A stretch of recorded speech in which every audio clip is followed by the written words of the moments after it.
Every family has its heirlooms, but the royal family has over 1 million of them. Known as the Royal Collection, this artistic treasure trove holds everything from the crown jewels to royal portraits, precious ornaments and priceless sculptures. The Royal Collection is the biggest private art collection in the world. It really has an unbelievable amount of objects. It's the world's highest quality grab bag into which you can dive and find practically anything. The Royal Collection is estimated to be worth £10 billion. The Royal Collection is the envy, really, of the world, and certainly the envy of the art collecting world, because it is so unique.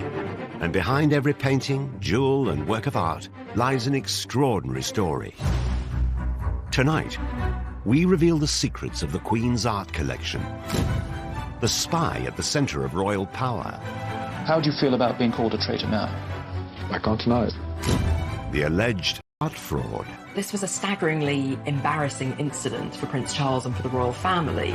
The art world is famously murky. The royal family are not immune from that side of the industry. The suspected jewel heist. This was one of the great jewellery heist mysteries of the 20th century. And the truth behind some of our most celebrated national events. It actually snapped on the morning of her wedding day. This is the secrets of the royal art treasures.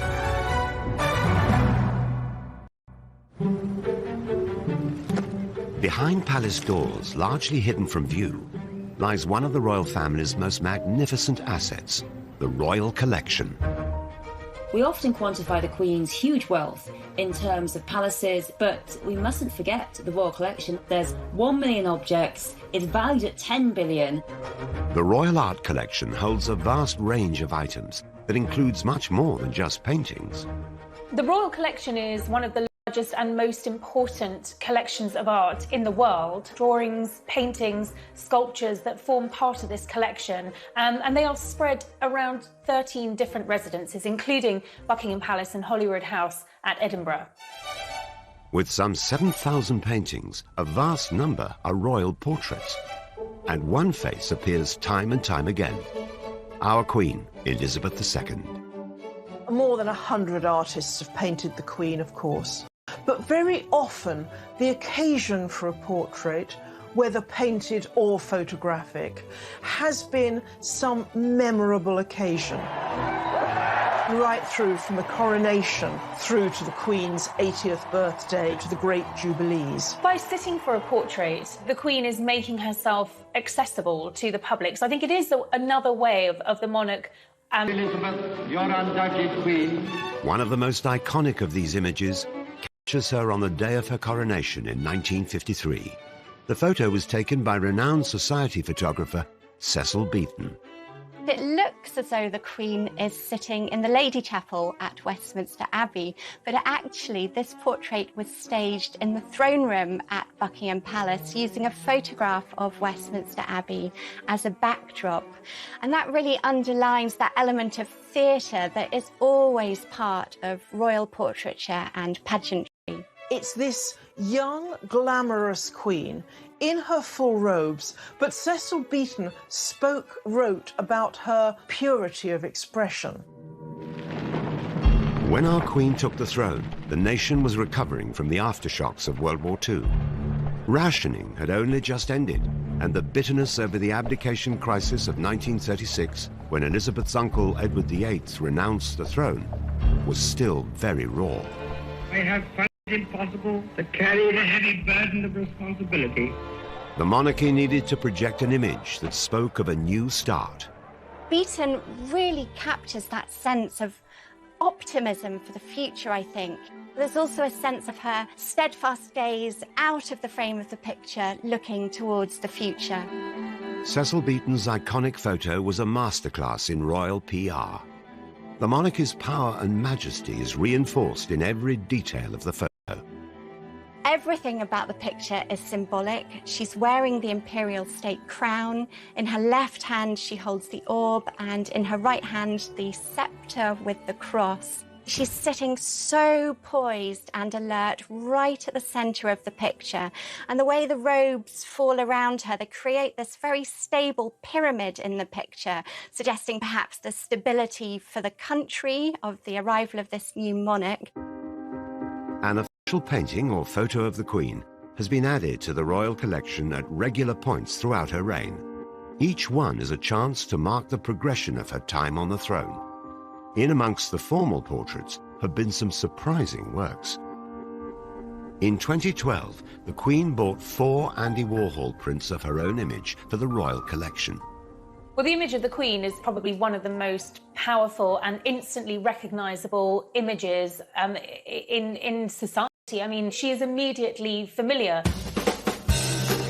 Warhol's arrival at his London gallery is like a royal progress. Andy Warhol was a founding father of the pop art movement. He took images of the world's most famous faces and reproduced them over and over, as if they were more mass-produced commodities than worked century.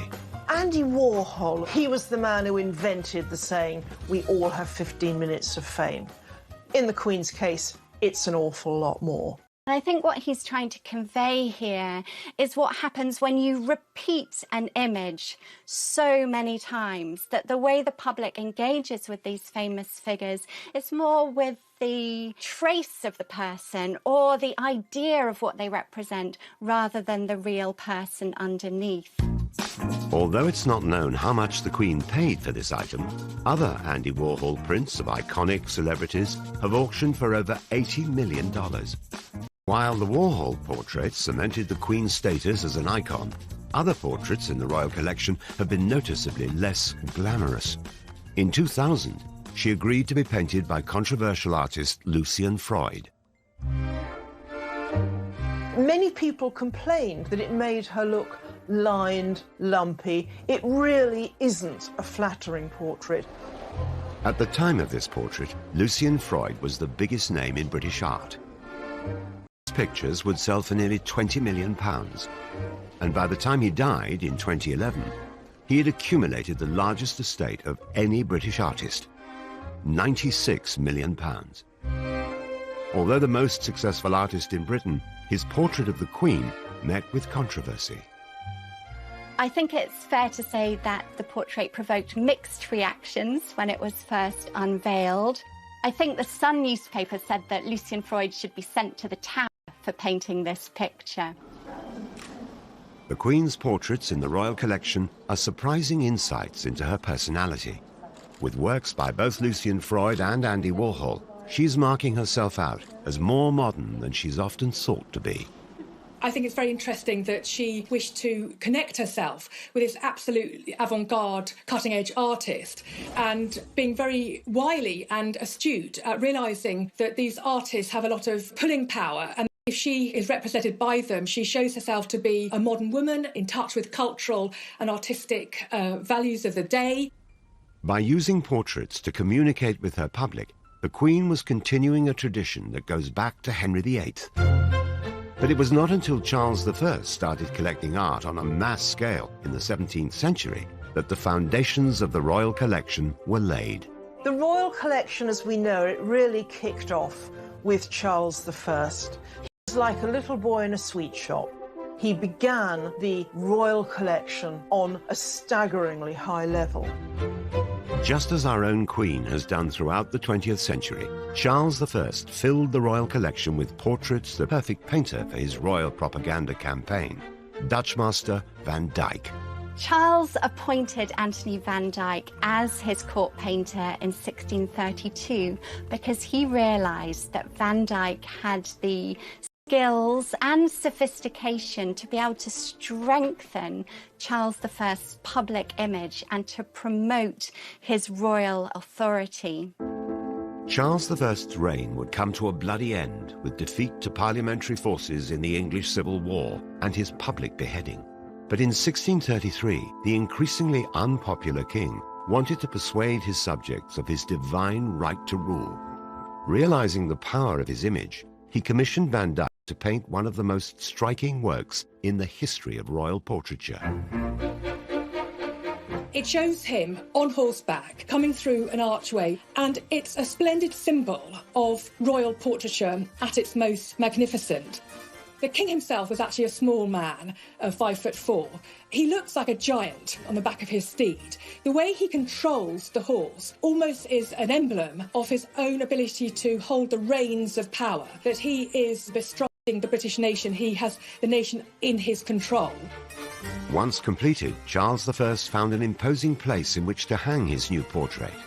It was deliberately placed at the end of a gallery in St James's Palace, so that if we were a courtier or a visitor coming in, would be confronted with what looked like the king on horseback coming towards us.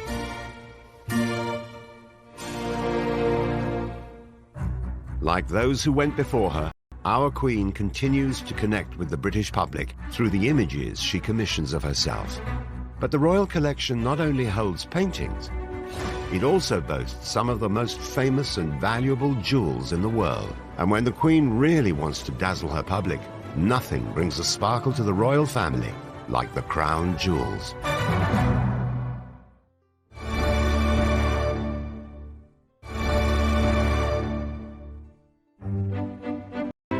The Queen's artistic treasures, known as the Royal Collection, form the largest private art collection in the world. Many of these some 1 million items are publicly displayed at Buckingham Palace and galleries around the country. Yet the collection's most iconic items are kept deep inside the Tower of London. It is here that the Queen's most cherished artifacts are guarded, the crown jewels. The crown jewels must surely be among the most dramatic, visible signs we have of our history. For almost a millennium, the Tower of London has been considered the safest place. Staggeringly valuable, staggeringly impressive collection. The crown jewels are the items used by the monarchy in sacred and historic ceremonies, most notably the coronation. The crown jewels really are the most powerful symbols of British monarchy. Often called the regalia, made up of entirely different objects. There's 143 of them, I believe. Crowns, sceptres, plates, spoons, trumpets, all of them are encrusted with these incredible stones. I mean, you never see such big diamonds and pearls and rubies. They almost look so big that you think they have to be fake, they're so huge. There are nearly 23,000 individual jewels embedded in the regalia of the crown jewels. Each one adds something different to the crown jewels, not only in terms of the value of the stones themselves, but the symbolism and the history and the culture of the jewels themselves. With some of the largest and most valuable stones in the world, debate rages over the value of these historic items. What is the value of the crown jewels? That is a very interesting concept. Do you value it on the commodity itself or the addition of the cultural history? It's priceless. I mean, if you saw one of those jewels on the open market, you'd immediately know and you'd tell the Queen. But there's some estimation that they could be worth 5 billion. So that's an incredible sum. Every year, 2.5 million visitors see the crown jewels in one of the most heavily guarded locations in the capital, the Tower of London's Jewel House. The chances of stealing these are very slim indeed. There is a round-the-clock protection operation that includes 22 guards, 100 security cameras, bomb-proof glass, which means you simply cannot get through to get those jewels. Of all the regalia on display, it is the crowns that generate the most fascination. The crown jewels has 3 main crowns: St Edward's crown, the Imperial State crown, and the Queen Mother's crown. And the 2 that our Queen wears are St Edward's crown and the Imperial State crown. The last and grandest symbol of all is the crown of St Edward. The St Edward's crown was used to crown the Queen in the historic coronation ceremony of 1953. So the St Edward's State crown has the arches. It is the heaviest. It weighs a whopping 2 kilograms. So when you're sitting there waiting to be crowned and 2 kilograms comes onto your head, it takes a lot of practice. In fact, the Queen practiced very diligently for her coronation, putting books on her head, really to practice what it would be like to carry 2 kilograms of jewels on there. Although St Edward's crown is the most symbolically important of the 3 in the royal collection, it doesn't hold the most valuable stones in the crown jewels. And it doesn't have the gigantic diamond or a gigantic ruby that the Imperial State crown has, or even the Queen Consort's crown, the Queen Mother's crown. It can be had, we believe, for a bargain price of 32 million. Once the Queen's coronation ceremony was completed in Westminster Abbey, St Edward's crown was exchanged for the lighter but more valuable Imperial State crown. The Queen now wearing the imperial state crown, leaves the chapel to the strains of the national anthem. Which is probably the most instantly recognisable crown. It is the one that the Queen wears every year for the state opening of Parliament. My lords, pray be seated.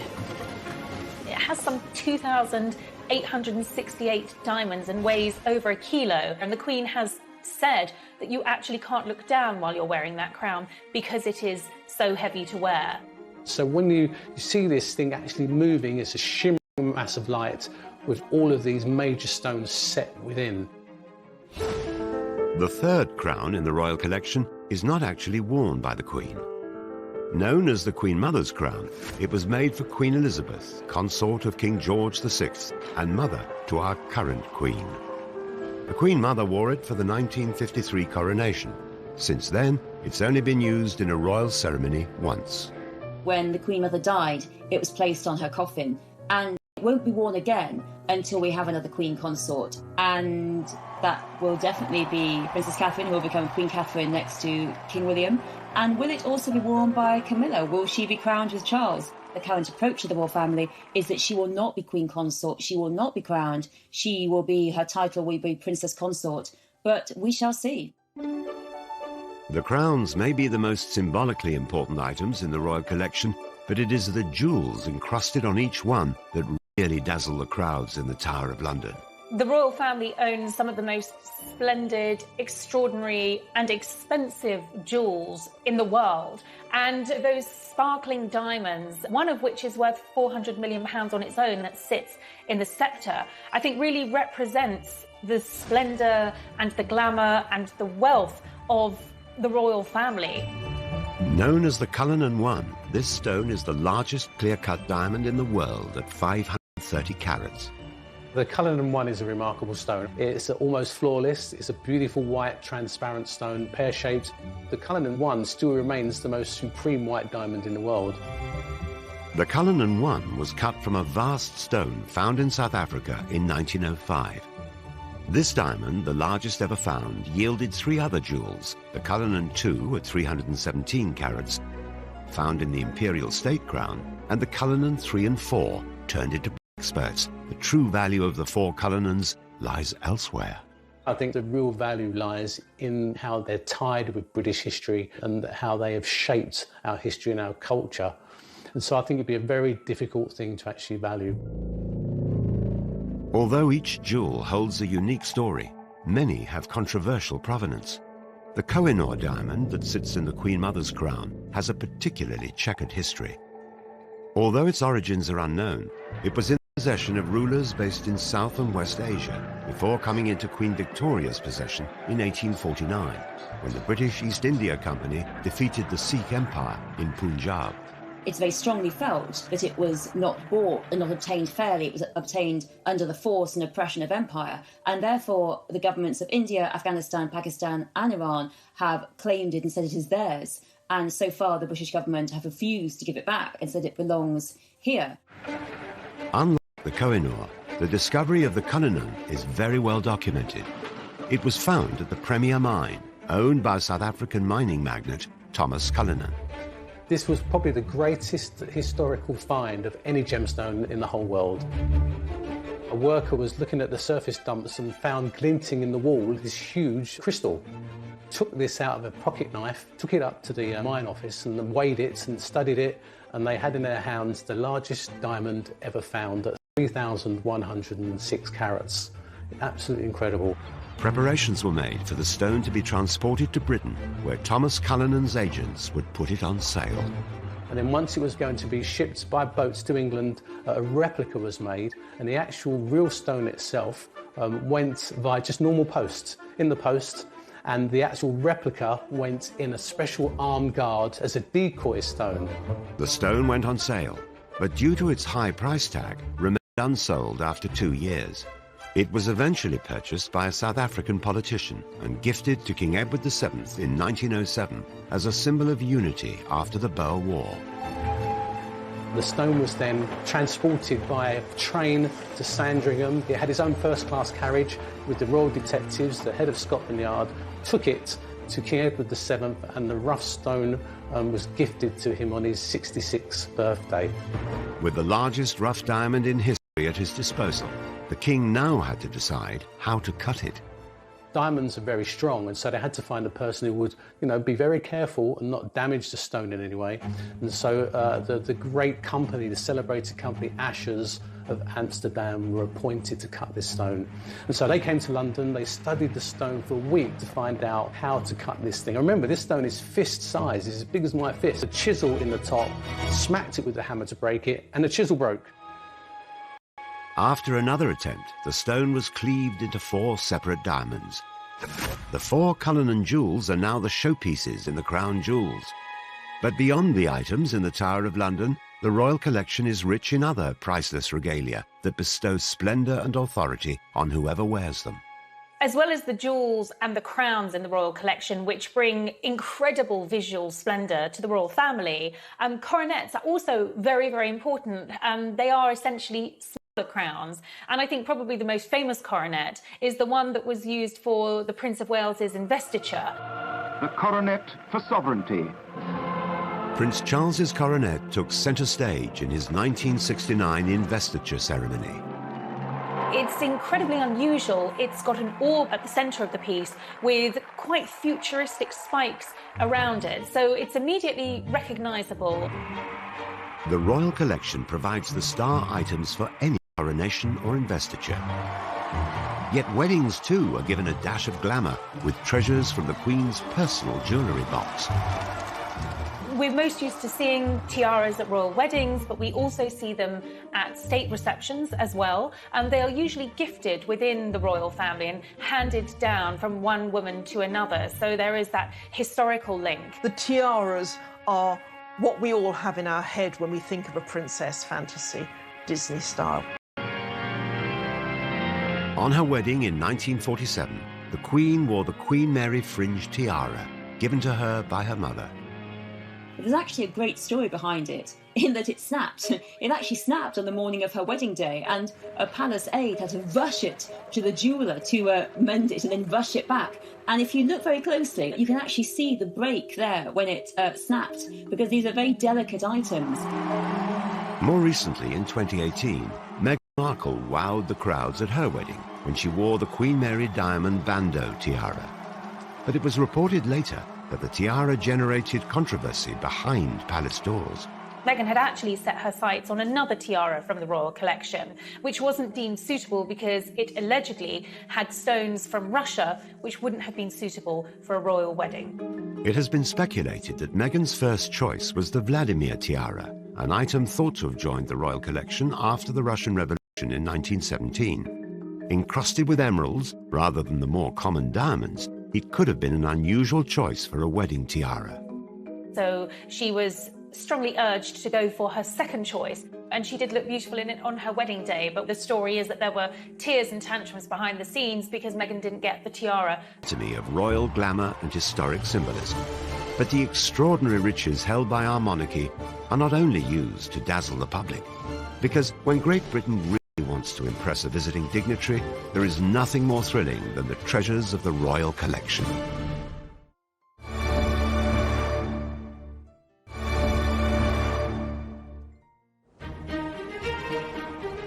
The royal family's art treasures form an unparalleled collection of paintings, jewellery, tapestry and objects. And these treasures serve a purpose when the Queen holds a state visit. The Queen normally hosts about 2 state visits every year. A president or a king or a queen comes from a different country, and a very central moment of this is when the Queen takes the head of state on a personal tour of the royal collections, and they will see the treasures, and they very often are shown various items that refer to their country. The director of the royal collection will draw up a list in conjunction with the librarian who's based at Windsor Castle, and they will then draw up a list, pass it on to the Queen, discuss with the Queen, because obviously you don't want a vast array of items, but enough to whet the appetite of the visitor, just to give them an idea of what the royal collection has and what it's all about. When the Obamas came to visit, they were shown a first edition of the book, Birds of America, which I think the value on the open market was something like £11 million. They were shown a first edition of Harriet Beecher Stowe's Uncle Tom's Cabin. signed by the author, which, you know, has particular relevance for the first black president. And the Queen, apparently, she herself is very up on the artifacts around the paintings at Windsor. She, after dinner, will often take visitors on a tour, telling them exactly what they're looking at. A state visitor is not only shown the treasures of the collection, but they'll also get wheat from one of its finest items. A state banquet is a glittering occasion, and a lot of that is due to the incredible dinner service. And this is George IV's dinner service. It's silver and gilt, and it's just gigantic. 4,000 items. Took 25 years to assemble. And when the full banqueting table is unleashed, it can seat 160 guests. It's not a dinner service as you might imagine. The items don't all match, but there are masses of them. There's candelabra to act as centerpieces on the table. There's the cutlery and the silver gilt plate. It takes 3 days to lay the table. Even its own set of butter molds, and is the legacy of George IV in the 19th century. George IV was a great spendthrift. He didn't care whose money it was as long as it wasn't his. The government were concerned that there was no heir, and they felt that he should get married and produce an heir. And he kind of blackmailed the government because he was in such debt. He said, OK, I'll get married, but you've got to pay my debts first. So the government paid his debts, he got married, he didn't like his wife, and he went back on a spending spree again. And a lot of what we see in the Royal Collection today is as a result of George IV's spending spree. A state dinner takes 4 months to prepare and is ultimately overseen by the Queen. The state visit is very important to the United Kingdom because it's about relations, it's political relations, diplomatic relations, and hopefully trade relations. And the Queen really does put on a tremendous show. And because she puts on a tremendous show, because there she is, she's head of state of the UK, and she will go and inspect it a couple of hours before the dinner actually takes place. If something is out of place, she'll say it's out of place, and she has a very keen eye for perfection. And after dinner, the Queen has also been known to give her guests a guided tour of some of the old masters that hang in the palaces. The Queen knows more about every item than any tour guide. But I don't know if we really have the feeling that she has a huge personal interest in art, except perhaps as it shows horses. What sort of art does the Queen like? Well, I suppose first coming to mind are horses. Yes, she loves horses, she loves dogs, she likes people as well, not necessarily in that order. The Queen doesn't profess to be an art aficionado or an art historian. It's the old cliché, isn't it? She likes what she likes. Perhaps some of the greatest collectors of more recent times are Queen Victoria and her consort Prince Albert, who added their treasure to the royal collection. I think Victoria and Albert, part of their relationship was entwined through art. So I don't think you can put enough emphasis on the fact that almost art was a glue that forged their love between themselves. So they both loved drawing and etching. They both visited exhibitions together. They both sat for portraits and photographs. Queen Victoria and Prince Albert shared a great enthusiasm for art, and they would often exchange artistic gifts on occasions such as birthdays and Christmas. Prince Albert especially was very knowledgeable. We owe a lot to Prince Albert. One of Albert's big things was education. His legacy, in a sense, is what's been called Albertopolis, the complex of museums in South began putting things together so that the British people had a chance to see more of what the British monarchy were viewing every day. Victoria's choice of art at times reveals the passionate relationship that the couple enjoy, such as Florinda by German painter Franz Xaver Winterhalter. This is a painting that Queen Victoria bought for Prince Albert's birthday in 1852. And if you think of our slightly buttoned up, straight-laced idea of Queen Victoria, this picture looks rather surprising. Queen Victoria is the monarch who famously, when she visited the V&A Museum, they had to go around and put fig leaves on all of the sculptures.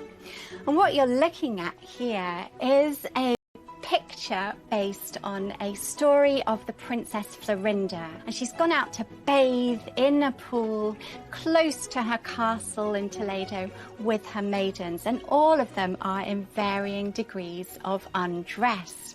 Now, what Florinda doesn't know is that the young Rodrigo is spying on her from behind the bushes. And the story is that Rodrigo fell in love with her so passionately. He then seduced her, which made her father, the Count, so angry that he actually went out and encouraged the Arab invasion of Spain. And during the battle, Rodrigo was killed. What I find very interesting is that this painting was chosen to hang in Osborne House, the most intimate of the royal residences, over their working desks where Victoria and Albert would do their paperwork. And so it was an image that they would both be enjoying on a daily basis. And I think being such an essential image of semi-clad women says quite a lot that they chose that in their private working space. We know that they had a very loving and close relationship. Queen Victoria can't have been a prude. She had 9 children with Albert. Victoria and Albert always gave each other special Christmas presents. One year, the Queen commissioned Edwin Landseer to paint a portrait of Albert's dog, Eos.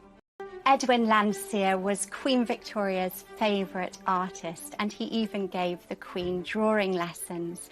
He was particularly celebrated for his portrayals of animals. The painting of Albert's dog Eos is a quite distinctive element in the royal collection because it shows this beautiful dog that Albert loved to bits. In a way, it's almost a portrait of Albert because it shows the dog standing by certain items of clothing of the princes, his hat and cane. It also is very affectionate, and these qualities of love and commitment were qualities that obviously he showed to not only his wife but also the British nation. Landseer's paintings have been known to fetch millions on the open market. The value of Eos is doubtlessly increased by the significance it had for Victoria, particularly after Albert's early death from typhoid at the age of only 42, leaving her a widow for the next 40 years. The Royal Collection also holds special mementos of the other great loves in her life, her 9 children. In the collection at Osborne House is a remarkable group of marble sculptures. They're based on plaster casts that were taken from her children as they slept. Queen Victoria kept these marble sculptures in her private apartments at Buckingham Palace. I think it tells us quite a lot about her love of her family and the fact that she wanted to project an image of a loving mother. Under Victoria and Albert, the Royal Archives also began to burgeon with a new form of art, photography. The Queen and her husband understood that the power of their image would be crucial to the success of Victoria's reign. And what Albert and Victoria did in particular was they presented themselves as the model family, the perfect family, mother, father, children. But also, I think because of the Reform Act, because of the greater basis of middle-class power in terms of voting that was having power in the country, Victoria really is catering to a middle class, and that very much is presenting herself as quite an ordinary, humble-looking family. Like these portraits in which Albert and Victoria are just looking like they're chatting in Windsor Castle, in which Victoria looks like any Victorian mid-century housewife. She's got a very ordinary outfit on. They look like any ordinary couple, which was really quite revolutionary at the time. Every king normally has himself painted in bling or intimidating, and here's Victoria looking like anyone's next-door neighbour. Like Victoria before her, our current Queen is now the custodian of the Royal Art Collection, which has grown to become one of the largest in the world. But it is a collection that has not been without its scandal and betrayal. How do you feel about being called a traitor now? I can't deny it. And the family's treasures have also been a target for theft. This was one of the great jewellery heist mysteries of the 20th century.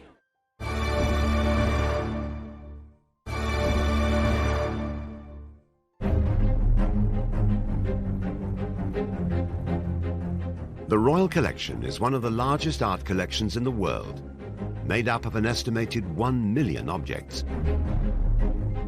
collectors, curators, and historians. Well, the Royal Collection is vast. It is colossal. You can spend a week describing the Royal Collection. That is how vast it is. But the art world is notorious for scandal, and the Royal Collection is no exception. The art world is famously murky, and the royal family are not immune from that side of the industry. Most recently, Prince Charles came very close to having his fingers burnt when he agreed to take on 17 paintings from billionaire James Stunt, who was the ex-husband of Petra Ecclestone, and he had offered these paintings to the Prince of Wales. They ranged from Picassos to Dalis, and the Prince of Wales loved them, thought they were fantastic, wrote to James Stunt thanking him for the very kind loan, and actually hung these paintings at Dumfries House. The paintings were estimated to be worth over £200 million, but their real value turned out to be rather less. The problem was that it turned out that 4 of the 17 paintings were actually fakes. There was a Picasso, in quotes, a Picasso, a Chagall, a Dali, and a Monet water lily painting, which were clearly fakes. So this was a staggeringly embarrassing incident for Prince Charles and for the royal family. The story broke and was even more embarrassing when it was announced that a very famous art forger in America, a man called Tony Tetreault, who still makes copies of paintings today, admitted that he had made these pictures at his kitchen table in California. James Stunt has since denied any wrongdoing and told the media that all his art is genuine. The controversy led Prince Charles to immediately remove all the artwork from Dumfries House. It's not unusual at all for works to be loaned all over the world, often on long term for many, many years. But I think when you insure 4 paintings like these, you've really got to know that you're dealing with the real thing and that the person who they've been loaned from is a reliable and safe pair of hands, a serious collector. Charles's brush with illegitimate art wasn't the first time that the royal family or their collection of treasures had been dragged into a scandal. Over 80 years ago, Edward VIII was believed to have taken jewels from the royal collection as a gift for his lover, Wallis Simpson. She was a woman who loved jewels. She had wonderful taste in jewels. She had this amazing collection that was worth millions and millions. Absolutely incredible collection. I suppose Edward thought it was fine to give jewels to woo Wallis because she'd be the queen. But as it turned out, she wasn't the queen, and... 46. The controversial former monarch returned to the UK with his wife for the first time since his infamous abdication. But in mysterious circumstances, all of Wallis Simpson's jewellery, including the jewels from the royal collection, disappeared. They went out for the evening to the theatre, and Wallis Simpson was specifically asked beforehand would she like to pack away her jewels in a strong box, and she said no, it's fine, they're fine as they are. But lo and behold, when they came back that evening, they found that a small box of jewels had been stolen. But the mystery deepened immediately because there was a string of pearls belonging to Queen Alexandra that was found on a local golf course. And immediately there were conspiracy theories all over the place. It really all seemed a bit suspicious. Was it someone in the royal collections trying to steal the jewellery back? Or was it Edward himself trying to do some kind of insurance job? If you're going to steal all that kind of jewellery, you would expect it to be immediately broken down, sold off, not end up in a golf course somewhere. Despite an arrest for the theft being made in 1947, millions of pounds worth of Wallis Simpson's jewellery was never found. This was one of the great jewellery heist mysteries of the 20th century. But the biggest scandal to hit the royal collection wouldn't be fake art or a mysterious disappearance. It would turn out to be the man in charge of the entire collection. After the Second World War had ended, the Queen's father, King George VI, employed art historian Anthony Blunt as surveyor of pictures and in charge of the royal collection. Anthony Blunt does fit in to a long line of royal servants, but those who have been particularly associated with art. He was a great art lover and he really was devoted to the art collection. After Elizabeth succeeded her father to the throne, Anthony Blunt continued in his role, curating and maintaining all of the Queen's art. And in 1956, he was rewarded with a knighthood. He was a very effective and very talented member of staff. What is historically the most interesting? Well, I suppose really the three heads of Charles I, which was executed for Charles I and was to be sent to Rome. Whilst the art Anthony Blunt collected was authentic, his own identity turned out to be illegitimate. What the general public didn't know is that Anthony Blunt had been one of the Cambridge spies during World War II. He was involved in very serious spying, and yet it simply wasn't known. In 19spy, alongside Donald Maclean, Guy Burgess, and Kim Philby, together they were considered among the biggest traitors in British history. 3 of the spies had already defected to the Soviet Union after their cover was blown. But Blunt managed to keep his identity a secret, even from the British monarchy. The man never had any access to any official secrets or any documents. All that he had access to was in the Royal Collection. But he was seen as a threat at the time of his exposure. In return for a full confession, Anthony Blunt was granted immunity by MI5, and his espionage was kept secret from the public. He continued to work for the Queen as her surveyor of pictures until his retirement 10 years later. Amazingly, after this discovery, of which the Queen was told about, Anthony Blunt was allowed to continue working at Buckingham Palace and continued his relationship with the Queen, all the while knowing, both him and her, that it had been discovered that he was in fact a spy. Many spies were executed after the war, but Blunt certainly got away with it.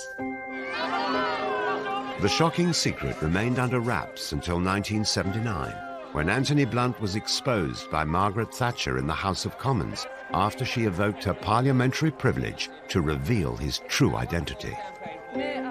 Parliamentary privilege means that a MP can say something in Parliament without being sued. Mrs. Thatcher actually said it, that Anthony Blunt had been a spy against the British interest, and therefore it was really strongly felt that he simply shouldn't have a knighthood. How are you feeling? Just a moment. Just turn around. John Cairncross would later be uncovered as the 5th and final member of the spy ring. But the discovery of Anthony Blunt, who had worked for over 20 years alongside the Queen, remains the most shocking. After 1964, you were still working with and for the royal family. How did you reconcile that with the fact that you are a traitor? I felt that I'd been given a job to do, and I felt I could go on doing it for the Royal Collection. When you made your confession, did the Queen know? Well, this is a question again which I would rather not discuss, because my information is, so to speak, if not second-hand, it's rather vague. He lost his knighthood, and he lost his job, and he died a lonely, broken old man. How do you feel about being called a traitor now? I can't deny it. Away from scandal and upset, the Royal Collection remains as popular and fascinating as it did hundreds of years ago. But which of the million pieces of art is the most valuable? How many more of the collection's treasures are still waiting to be found? There's every possibility that there may be other hidden masterpieces in that collection waiting to be rediscovered.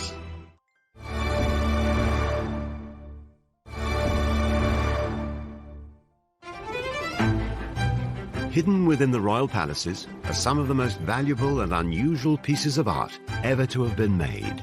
The Royal Collection actually holds one of the most extensive collections of Faberge objects anywhere in the world.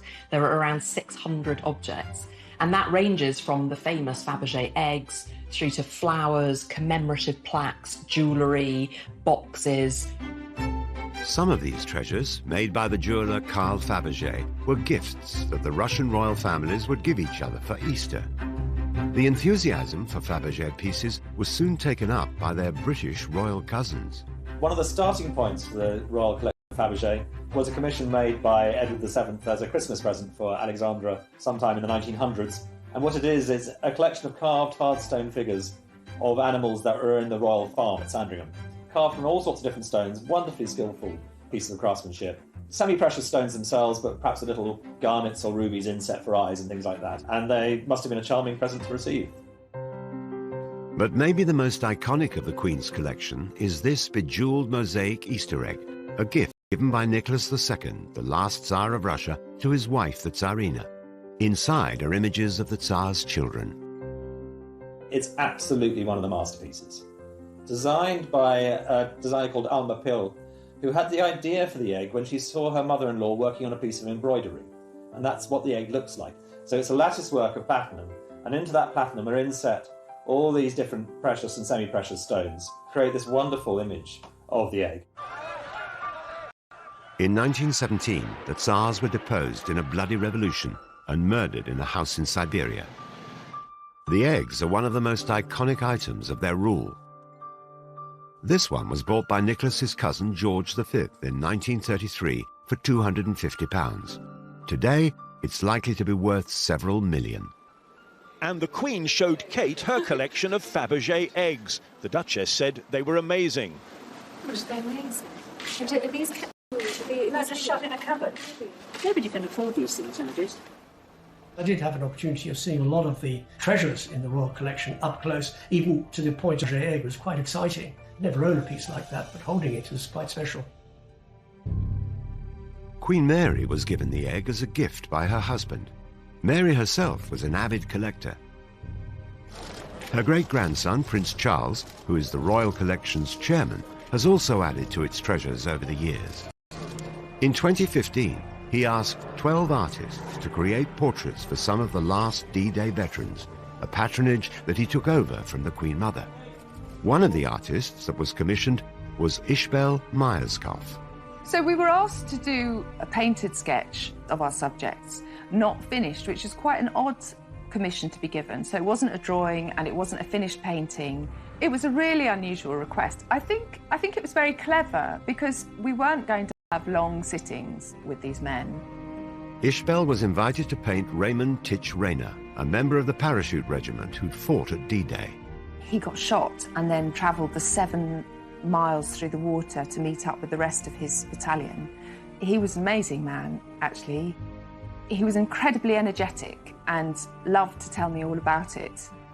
He never slumped. He kept telling me that this was a very important job and I had to do it very well because Prince Charles had asked me to do it.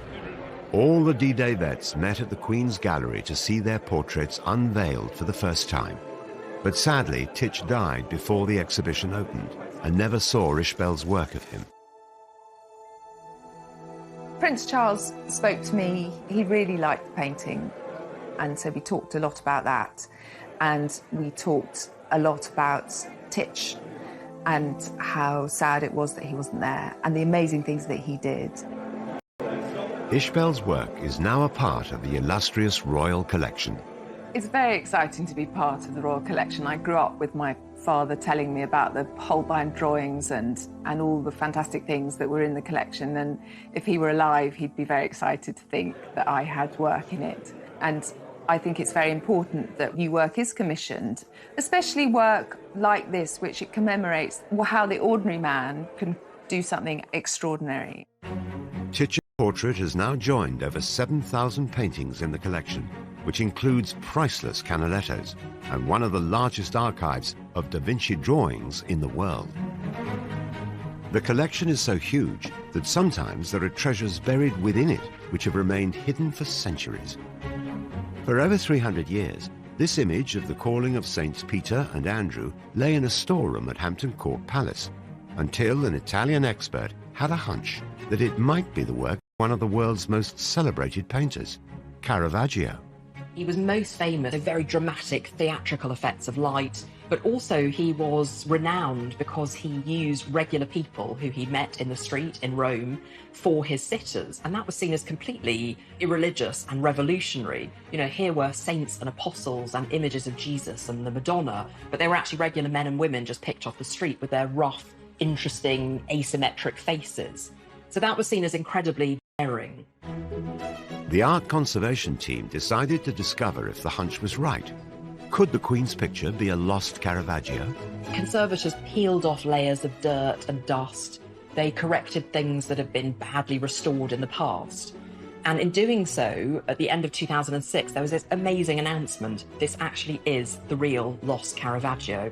And there are a number of ways that they could tell that this was the real painting, connected to Caravaggio's very specific technique. So, for example, he didn't do underdrawings on his paintings. Instead, he scored lines into the first layer of wet paint, usually using the handle of a brush. And then he painted directly on top of that. And they found that technique as they did the X-rays and they did the conservation work on this painting. This work is now one of the most treasured in the Queen's collection, with some estimates valuing the painting at £50 million. And I think it's extraordinary to think that such an unrecognised masterpiece could have been sitting in the royal collections. But of course the collection is vast. It has over 1 million objects, which includes, in the painting collection alone, over 7,000 paintings. So there's every possibility that there may be other hidden masterpieces in that collection waiting to be rediscovered. The Royal Art Collection continues to grow and is seen by millions of people each year. But how much of it was lost when tragedy struck in 1992? I had a phone call from a radio station in Berkshire saying, "Can you tell me about the fire?" And I was quite surprised. I said, "What fire?" I said, "Oh, there's a fire at Windsor Castle." The Queen was extremely upset. And who really owns the magnificent collection of masterpieces? The monarch or us? Kỷ niệm xưa mãi sống trong cuộc đời tôi, thân tin tôi thơ. Rồi ngày tháng trôi đi, bao nhiêu mong ước xa xưa chỉ còn là kỷ niệm từng đêm tôi nhớ về. Cuộc đời đua trên bốn bề giàu lo, nhiều lúc ước mơ rằng được phép nhiệm màu đưa tôi về thuở xa xưa, bay cao cùng cánh diều đua chơi với đám bạn. Hồn nhiên ngày thơ vui đua ngày tháng, để lòng tôi hân hoan dưới trời mây, ngày xưa dấu yêu còn đâu.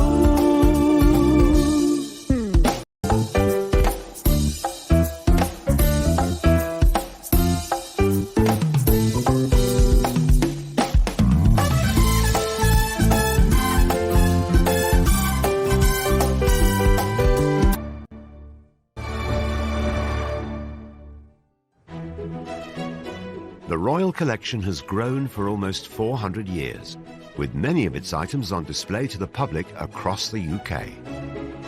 It is part of the national heritage that we have this collection, that we are lucky to have this collection and lucky that we are able to show this collection to millions of people every year. But much of the art remains private and for royal eyes only. So who really owns this magnificent collection? We've got to make very clear that the Queen does not own the royal collection. She is its custodian. She owns it as Queen, as sovereign, but she doesn't own it personally. These are all silk ties from Shane Conley. Yes. It is the nation's collection of art. She is the caretaker, if you want, of the collection. She holds it in trust for the nation. Today, the Royal Collection can be visited at several residences across the UK. But at the start of Queen Elizabeth's reign, the Royal Collection was completely private, despite the British taxpayer funding its upkeep. There was a feeling about the Royal Collection was, well, we're paying for it, why is it all behind closed doors? In 1962, the Queen attempted to address the issue by opening the Queen's Gallery, allowing the public to see items from the Royal Collection for the very first time. The gallery was once upon a time the Queen's Chapel, private chapel at Buckingham Palace, but it got bombed during the war, and there wasn't really a need for a private chapel at the palace anymore, and it was Prince Philip who came up with the idea, well, why don't we create a gallery? In what used to be the chapel of Buckingham Palace, a new art gallery presents a wonderful opportunity for the public to see some of the treasures owned by the Queen. The opening of the Queen's Gallery came at an important moment, the early 60s, when there was a huge awareness that the royals needed to make themselves and their possessions more accessible to people. Rembrandt's Lady with a Fan, acquired by George IV in 1819. One outstanding masterpiece from the collection. This was an opportunity of bringing the royal collection to the masses. A royal portrait to end this glimpse of a truly royal collection. The Queen took further steps to connect the royal collection and the public, but only after disaster struck in 1992. I was actually in my office at Buckingham Palace, in the press office, and I had a phone call from a radio station in Berkshire saying, "Can you tell me about the fire?" And I was quite surprised. I said, "What fire?" And they said, "Oh, there's a fire at Windsor Castle." The Queen's favoured residence had been engulfed in flames after a faulty spotlight ignited a curtain. The Queen was extremely upset. Windsor has a great attachment to the Queen. I suppose it's the biggest attachment she has after Balmoral Castle in Scotland. 115 rooms in Windsor Castle succumbed to the tragic blaze, which continued long into the night. But miraculously, only 2 works of art from the royal collection were lost in the fire. But the impact of the fire on the royal collection, fortunately, was quite minimal. But the monarchy was really under the cosh because nobody knew how this was going to be paid for. In order to fund Windsor Castle's £62 million restoration, the Queen decided to open up several state rooms within Buckingham Palace to the public. And within a week, bookings for the next 3 years were sold out. Changing the guard at Buckingham Palace, always popular with tourists, but from tomorrow nearly 500,000 people will have the chance to see inside. The Queen also established the Royal Collection Trust, a charity that would ensure the upkeep of all the royal art. For just 2 months and £8, 18 state rooms are on show. The trust will be funded by the cost of admission, as well as the odd bit of memorabilia. We also have got a terrific range of merchandise. It's so good. Look at this tie. Now that is part of this year's merchandise. After Windsor Castle's restoration was complete in 1997, more royal residences opened to the public. Have a lovely day. Thank you. Just go to the middle doors, please. Thank you very much. And last year, almost 8 million people saw items from the royal collection. But debate continues as to whether the public should have more say in what is included in the lineup. There's always been a very delicate balance between monarchy and public, because the monarchy is one thing and the public is something else. And yes, there are those who say that it should be joined up, but how joined up should it be? The Queen has the final say in terms of what is curated for the royal collection, what goes on display, and where, of course, these priceless pieces of art are displayed. The royal collection has always been all the way back to Charles I. I think it's interesting too that living monarchs now and members of the royal family continue to commission into the collection. Prince Charles particularly, who's always had a great love of art and architecture, has commissioned a number of works. Camilla have these portraits. It's very good. It's brilliant. And I think that really reiterates the point that the royal collection is a living, breathing collection. It continues to grow and flourish today. But with an already slimmed-down monarchy and an eventual changing of the guard, what does the future hold for the royal collection? I'm not sure that any modern royals are collectors in quite the way that some of their predecessors have been. Prince William started out studying art history, but art history is one field. The future of art is another. It is too early, perhaps, to know how he'll feel able to add to the royal collection. Perhaps the Duchess's interest in photography gives some clue as to a way ahead. The Duchess of Cambridge, herself an art history graduate from St Andrews University, is an accomplished photographer. The first time that the world saw Princess Charlotte up close with her brother Prince George was when her mother released these photos. The shots, I think, by a photographer could be quite formal, and she wants to have much more sort of action shots, much more intimate shots, and really I think that's very much her way of giving out this vision of the family vision of her family, which it is one of happy lives for the children, and they are living a comparatively ordinary life. At the end of the day, they're being photographed by their mother, and that really comes across in the pictures, which are very candid, very natural, and very beautiful. Could Kate's passions and values be key to the future of the Royal Art Collection? Kate has used her royal position to really put the spotlight on art and photography. She's the patron of the National Portrait Gallery, and quite recently she's launched an exhibition called Hold Still, and she has asked members of the public to submit photographs capturing their private lockdown moments. And you know, in doing that, she's really using that spotlight that she has got to put it onto an issue that she cares about, something that she feels is important.